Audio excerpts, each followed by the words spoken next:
the matter of Aviva Investors Ground Rent GP Limited and another against Williams and others.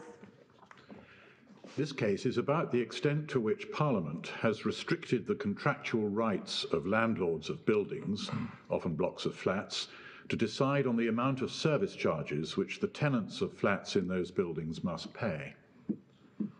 In most typical leases, the landlord promises to keep the exterior and common areas of the building in repair and to provide specified services, for all of which the tenants have to pay by way of a service charge.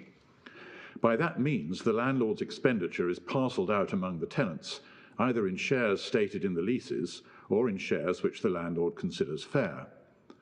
The general theme of the service charge provisions usually is that the landlord ends up neither better off nor worse off by undertaking and charging for the repairs and services, because the landlord's expenditure is exactly matched by the tenant's service charge payments when added together. Nonetheless, for many years before 2002, these arrangements proved to be a fertile source of disputes between landlords and their residential tenants. Had landlords gone further than required by their repairing obligations and improved their buildings at the tenant's expense? Had the services been of an adequate standard and obtained at a reasonable price? Had the total expenditure been apportioned among the tenants in fair shares? Many landlords tried to limit the scope for expensive litigation about these matters by providing in their leases that the landlord's decision about these matters was to be final and binding. Beginning in the Landlord and Tenant Act 1985, Parliament intervened in what had previously been freedom of contract between landlords and their residential tenants by laying down certain standards with which landlords had to comply. For example, landlords could only pass on in service charges costs reasonably incurred, and only for providing services, including repair works, to a reasonable standard.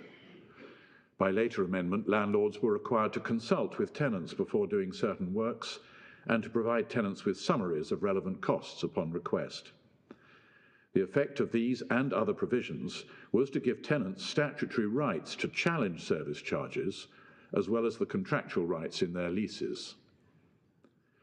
In 2002, by a further amendment of the 1985 Act, introducing a new section 27A, Parliament sought to ensure that residential tenants could have ready access to justice for making these challenges. First, by section 27A 1 and 3, it gave jurisdiction to a specialist tribunal, now the property chamber of the First-tier Tribunal, to adjudicate upon all disputes about the payability of service charges. Secondly, by section 27A 6, it provided as follows, and I quote, "An agreement by the tenant of a dwelling, other than a post-dispute arbitration agreement, is void insofar as it purports to provide for a determination, A, in a particular manner, or B, on particular evidence, of any question which may be the subject of an application under subsection 1 or 3. End of quotes. That is the provision which the court has been called upon to interpret in this appeal. The dispute arose in this way. Long leases of flats in a block in Southsea, Hampshire, contain service charge clauses in which each tenant's share of liability for the overall costs of maintaining the building and the wider estate was precisely set out, followed by the phrase, quotes, "or such part as the landlord may otherwise reasonably determine," end of quote. The landlords, who were the respondents to this appeal, sought to vary the tenants' shares of the service charge liability using their contractual right to do so.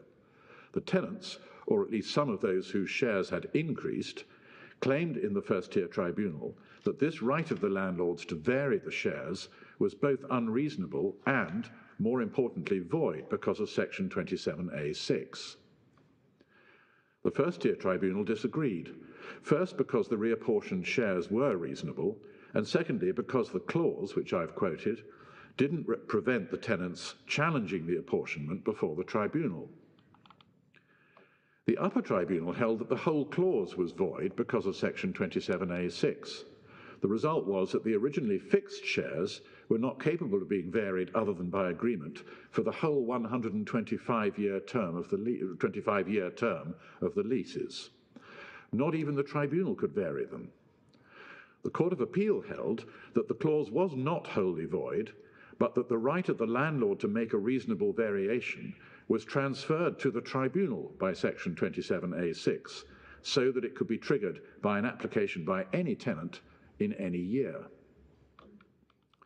On appeal to this court by the tenants, we have decided unanimously that the decision and reasoning of the First-tier Tribunal should be restored. I give the only judgment with which my colleagues on the panel agree. Our reasons for doing so are in summary as follows.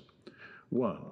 The Court of Appeal's reasoning was that the effect of Section 27A6 was to transfer to the tribunal every discretionary decision about service charges likely to affect the amount payable by tenants, conferred expressly or by necessary implication by the lease upon the landlord, so that the tribunal could make its own original decision about that matter.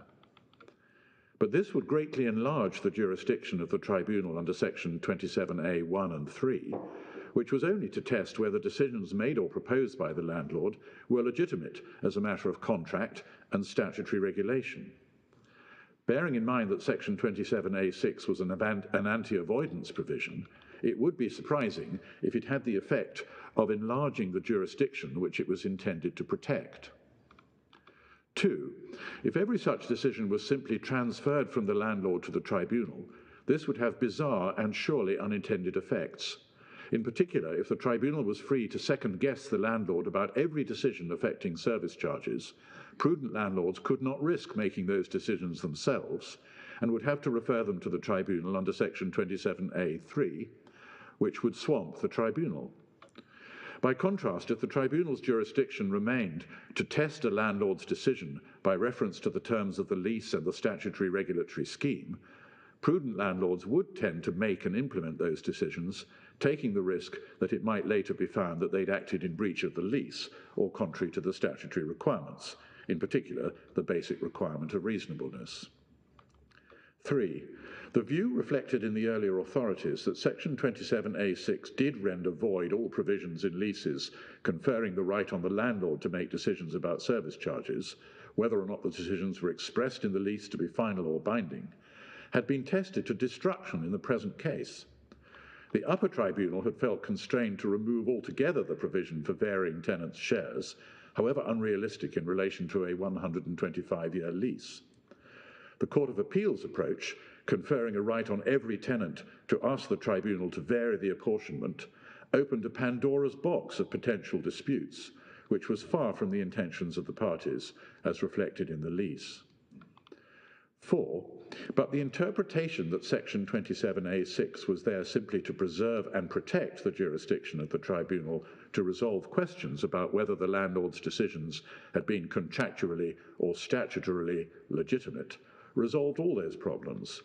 Section 27A6 simply rendered ineffective any provisions which sought to remove or undermine that jurisdiction of the tribunal.